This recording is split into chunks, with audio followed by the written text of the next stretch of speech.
আসসালামু আলাইকুম। বাংলা লাইভ 24 পক্ষ থেকে আপনাদের জানাই স্বাগতম। যারা এখনো ভাতার টাকা পাননি তাদের করণীয় জানুয়ারি 2025 আপডেট আজকের খবর। হ্যালো প্রিয় পাঠগণ, আজকে আমরা আলোচনা করব বয়স্ক, প্রতিবন্ধী এবং বিধবা ভাতার টাকা নিয়ে। অনেকে আমাকে কমেন্ট করে জানিয়েছেন যে তারা এখনো পর্যন্ত তাদের ভাতার টাকা পাননি। তাই আজকের এই ব্লগ পোস্টে আমি আপনাদেরকে বিস্তারিত বুঝিয়ে দেব যে যারা এখনো ভাতার টাকা পাননি তাদের করণীয় কী এবং কখন তারা টাকা পাবেন।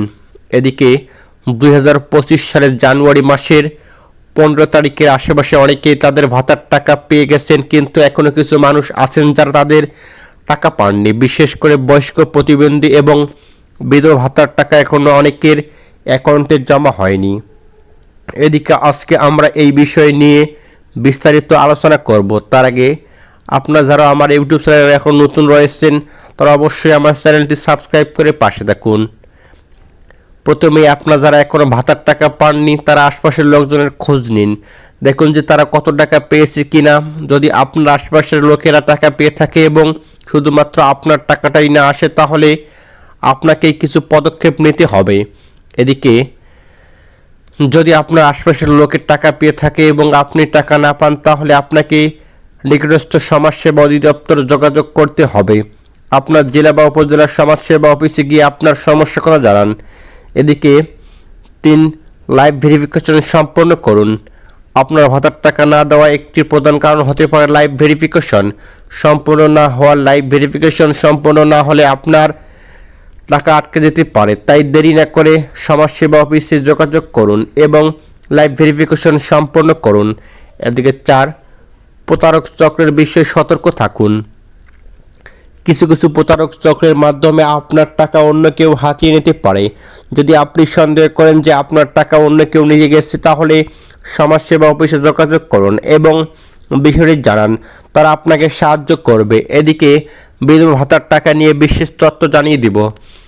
বিধবা ভাতার টাকা নিয়ে অনেকেই প্রশ্ন করেন, বিশেষ করে যারা এখনো পর্যন্ত বিধবা ভাতার টাকা পাননি তাদের জন্য কিছু গুরুত্বপূর্ণ তথ্য দিচ্ছি। এক হচ্ছে, বিধবা ভাতার টাকা আপনার অ্যাকাউন্টে পাঠানোর জন্য বেশ কয়েকটি ধাপ রয়েছে। সবগুলো ধাপে অনুমতি পাওয়ার পরে আপনার অ্যাকাউন্টে টাকা পাঠানো হয়। এই ধাপগুলো অনুমোদন করতে কিছু সময় লাগতে পারে। 2 টাকা পাঠানোর প্রক্রিয়া আইসমাস থেকে যাচাই করে বিলের টোকেন অনুমতি প্রদান করা হয়। এরপর ইমেলের মাধ্যমে বাংলাদেশ ব্যাংকে পাঠানো হয়। বাংলাদেশ ব্যাংকে কর্তৃক অনুমোদন হয়। সংশ্লিষ্ট ব্যাংকে কর্তৃক মোবাইল ব্যাংকিংয়ের মাধ্যমে আপনার অ্যাকাউন্টে টাকা প্রেরণ করা হয়। যদি আপনি এখন পর্যন্ত বিধবা ভাতার টাকা না পেয়ে থাকেন তাহলে আর কয়েকদিন অপেক্ষা করুন। কয়েকদিনের মধ্যে আপনার অ্যাকাউন্টে টাকা পাঠানো হবে।